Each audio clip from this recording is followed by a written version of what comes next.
Put your limbic system on work and try to remember what we did in our previous videos. If your limbic system is not able to do so, please watch our previous videos, limbic system part 1 and limbic system part 2. Hello everyone, this is Rahul and welcome to our channel Dr. Stubi, and today's topic of discussion is fornix, and this video is limbic system part 3. So you can find our previous videos limbic system part 1 and limbic system part 2 by clicking on the I button, or you can find it on the playlist named neuroanatomy. So guys, I hope you can retain this figure. The figure shows third ventricle, but it also shows the location of fornix, that is, it lies below the corpus callosum, joined to corpus callosum by septum pellucidum. So we'll discuss about fornix. What is fornix? What are the white matters? What are the fibers that form the fornix? And what are its connections and relation with the limbic system? Fornix is the chief set of efferent fibers coming from the hippocampus, and the fibers of the fornix, they come from the pyramidal cells of hippocampus. So if you can retain the things that we discussed in our previous video about hippocampus, we told that the hippocampus, the cornu ammonis and the dentate gyrus that form the hippocampus are three layered, both are three layered, middle pyramidal layer and inner and outer polymorphic layer of cells. So these fibers of the fornix are coming from the pyramidal cells of the hippocampus. Okay, so fornix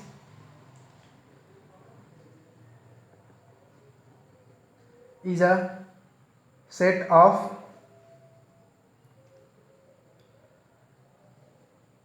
fornix, the chief set of fibers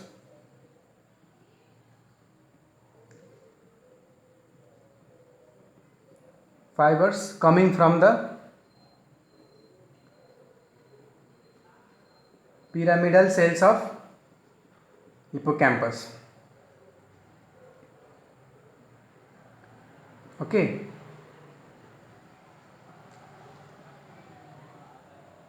and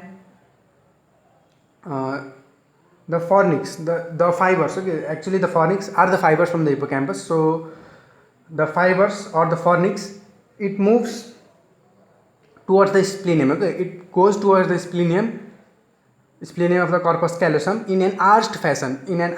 I previously showed the picture of corpus callosum with fornix, and it is going in an arched fashion. Yes or no? The fornix goes to the splenium in an arched fashion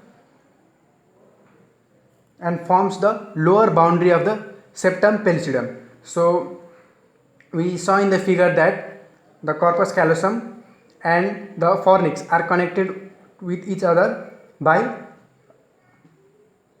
septum pellucidum. So the fornix or the fibers, they go towards the splenium in an arched fashion and forms the lower boundary of the septum pellucidum. Okay, they run towards, this is run, okay, RUN, run towards splenium in an arched fashion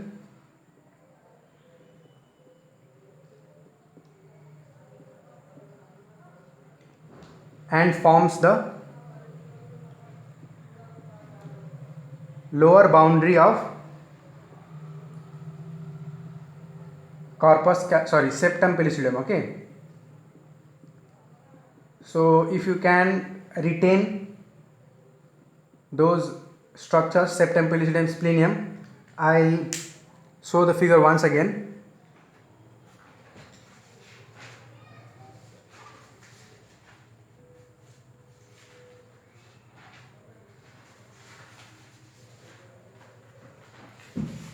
So let's come over to the figure.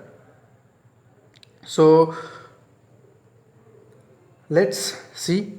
So this is the corpus callosum and this part is the splenium. Okay, splenium, and we know the parts: splenium, body or trunk, Zenu and the rostrum.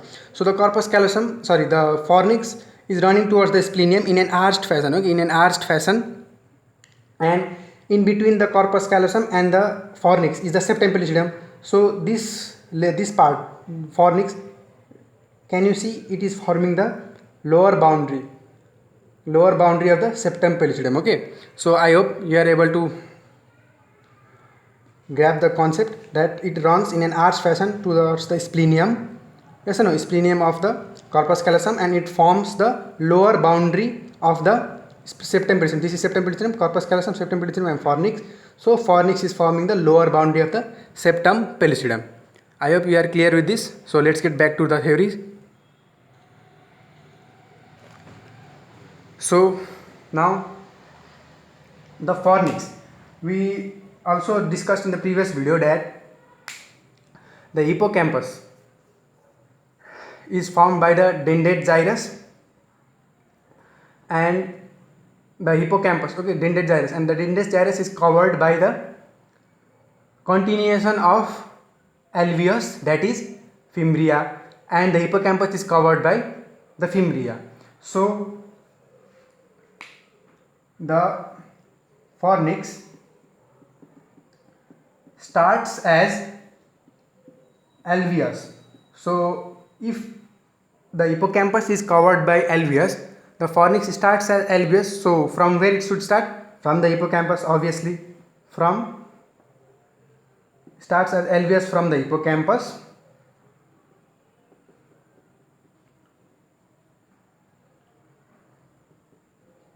Why? Now if it starts and if it also starts from the dentate gyrus, it should start as continuous of alveus, that is fimbria,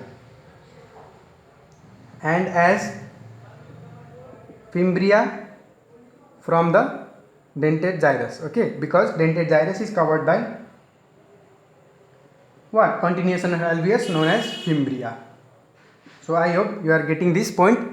So please consider watching our previous videos, limbic system part 1 and part 2, so that you can have a continuation on this topic, limbic system. Okay.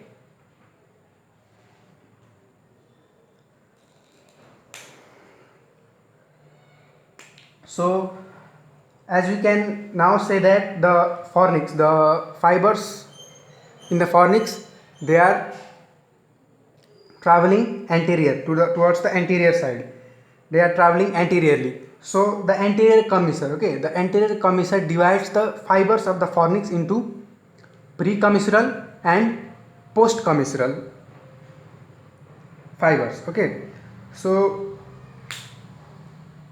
don't get confused with the supracommissural fibers, commissural fibers and inferior commissural fibers. Okay, don't get confused with the superior commissural, inferior commissural or infracommissural, but these are the fibers. These were the efferent fibers, yes or no? These were the efferent fibers coming from the amygdaloid complex, and they were dividing at the anterior region. But these are the fibers coming from the fornix. Okay, the fibers coming from the fornix are divided by the anterior commissure into precommissural and postcommissural fibers. Okay, so anterior commissure, anterior, okay, ANT for anterior, anterior commissure divides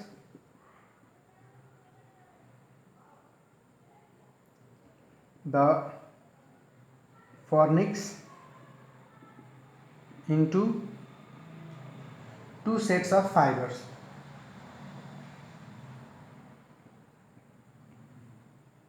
And they are precommissural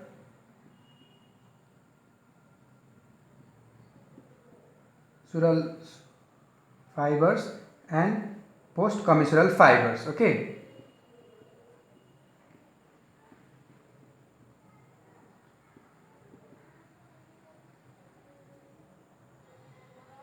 so now let's discuss about the precommissural fibers and postcommissural fibers. Precommissural fibers, they end up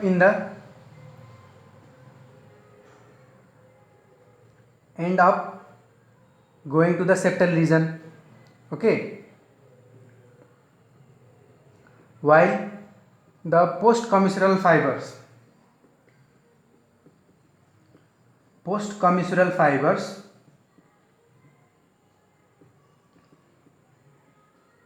they go towards the they go to the mammillary body. Okay, postcommissural fibers first they go to the mammillary body, then from the mammillary body they go to the anterior nucleus of thalamus. Okay,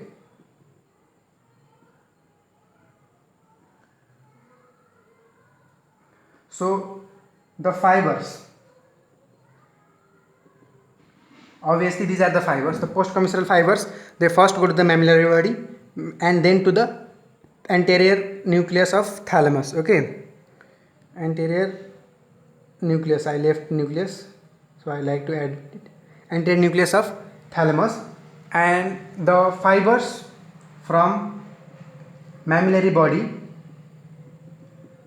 fibers going from mammillary body to anterior nucleus of thalamus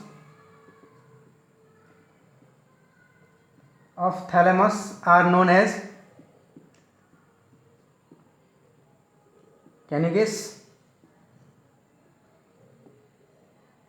are known as mammillothalamic tract. Okay, I am sure you have heard this name, so now you can get clear about it. If you have not heard, so now you are hearing it, mammillothalamic tract. Okay, mammillothalamic tract.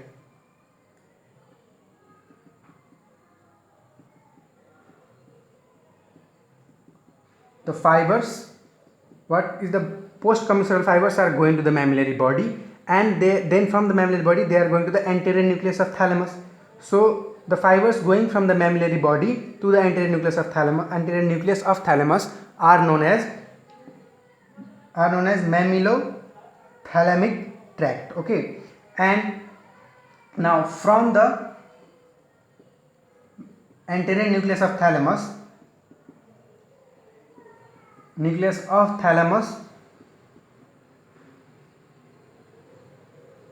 they are projected into the cingulate gyrus. Okay,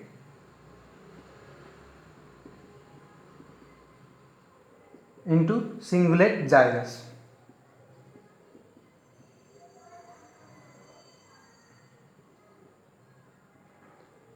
So where is cingulate gyrus? I hope you can retain this cingulate gyrus.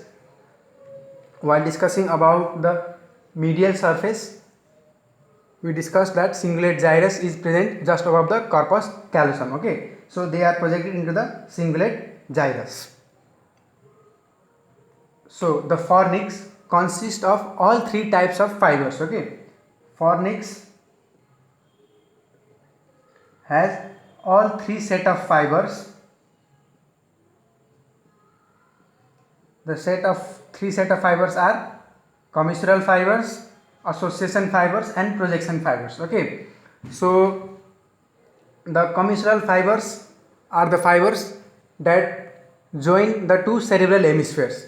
Okay, association fibers are the fibers that join two cortex of same cerebral of the same hemisphere, two cerebral cortex of same hemisphere. Okay, and projection fibers, they connect the centers of the brain. So fornix has all three set of fibers. First one is commissural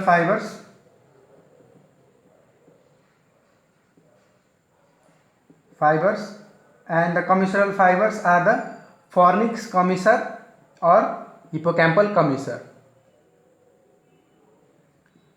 Fornix commissure or hippocampal commissure. Okay, H, this is H, hippocampal commissure,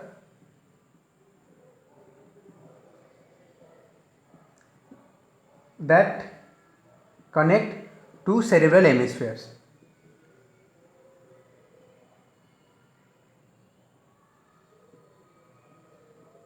Okay, two cerebral hemispheres.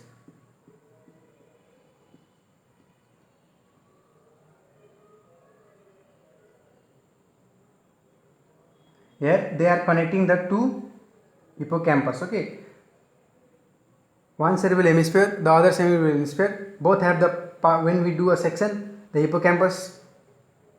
So the commissure fibers are connecting the, actually the commissure fibers connect the two cerebral hemisphere, but in the case of fornix they are connecting the two hippocampus, yes or no? That is connecting two hippocampus on either side. The next we have association fibers.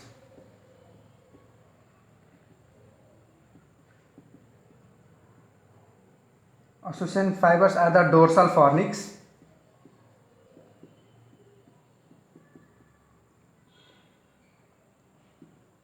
which connect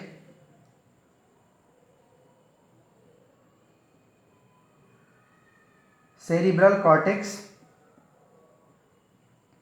of same hemisphere, okay, of two cerebral hemisphere, different cerebral hemisphere of same hemisphere, okay. The third type is the projection fibers.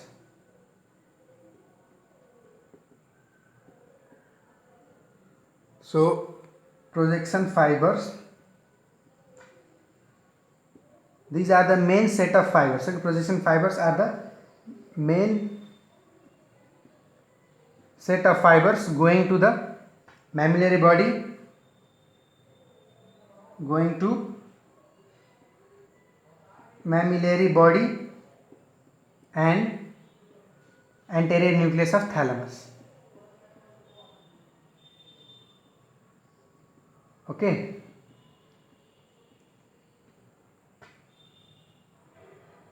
So these are the three set of fibers that fornix consists, that is fornix has the all three set of fibers. So I hope you are clear with this. Now we shall discuss about the Papez circuit. So now let's discuss about Papez circuit. So you must be wondering what are wires doing in our brain. So this circuit is not formed by the wires. So let's discuss what it is formed of. Papez circuit is a network of fibers, okay, is a network of fibers in the form of circuit. So as you know, the circuit consists of various points. A circuit consists of a source of current or source of electron, yes or no. It may contain a switch and a resistance, yes or no. These are the points of a various points of a circuit. In the same way, Papez circuit, it is a network of fibers and it has various points, it extending from various points, okay. So Papez circuit is a network of fibers.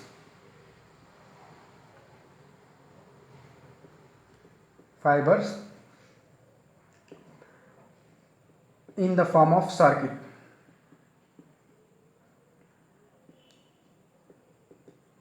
So as in a circuit has various points, in the same way Papez circuit, that is the network of fibers, has different points. It extends from from one point to the other point and we should be able to locate those points, okay.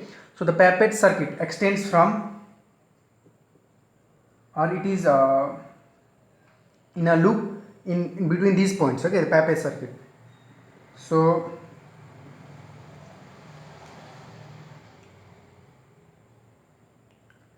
extends from the hippocampus,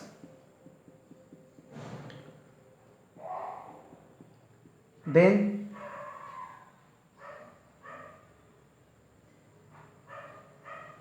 mammillary body. So try to guess what would be the next point. The next point is anterior nucleus of thalamus. Yeah, guessed it right, anterior nucleus of thalamus, okay. The next point can be, can you guess?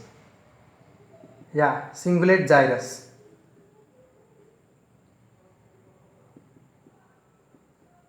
Okay, then to entorhinal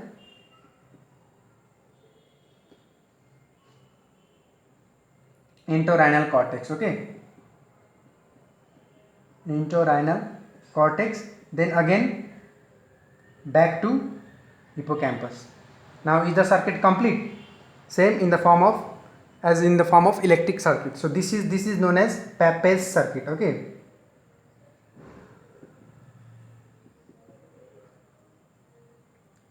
so I have made a mnemonic.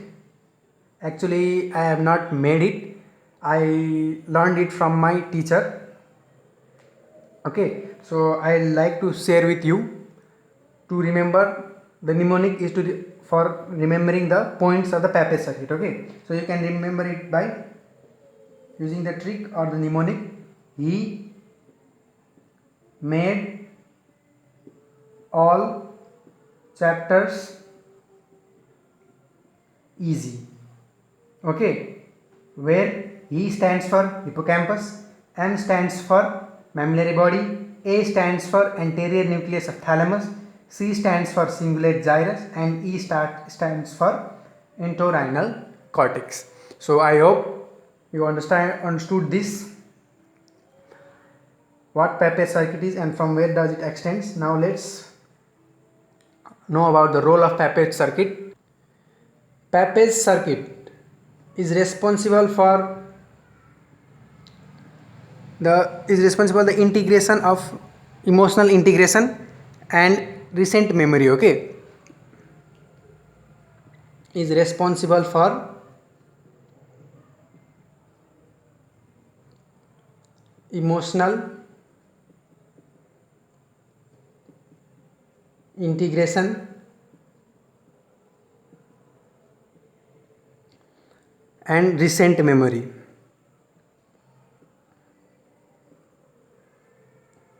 So not only the hippocampus or the Pappes circuit, hippocampus and amygdala complex. Okay, hippocampal and amygdala complex is responsible together, are responsible for the recent memory. Okay, so the lesions in this part, hippocampal, in this complex, hippocampal amygdaloid complex, leads to loss of recent memory. Okay, loss of recent events, but these lesions or damage to this complex does not hamper the overall personality or not the general intelligence. Okay, it does not hampers the general intelligence or the personality, it remains intact, but the memory about the recent events, okay, are lost. There is a loss of memory or loss of memory of the recent events. That's why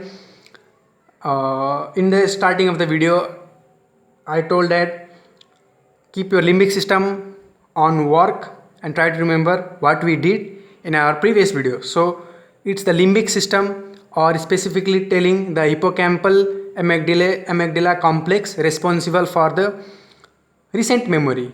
With the help of that system, that complex, hippocampal amygdala complex, you are able to recall or retain the recent events. Okay, so we'll discuss about the clinicals of the limbic system in the next video, and you can watch our previous videos, limbic system part 1 part 2, by clicking on the I button as I mentioned earlier. And if you like the video, if it is helpful to you, please hit the like button, do share and subscribe to help us and other medicos always as well. So see you in the next video with clinicals of the limbic system. Till then, bye bye.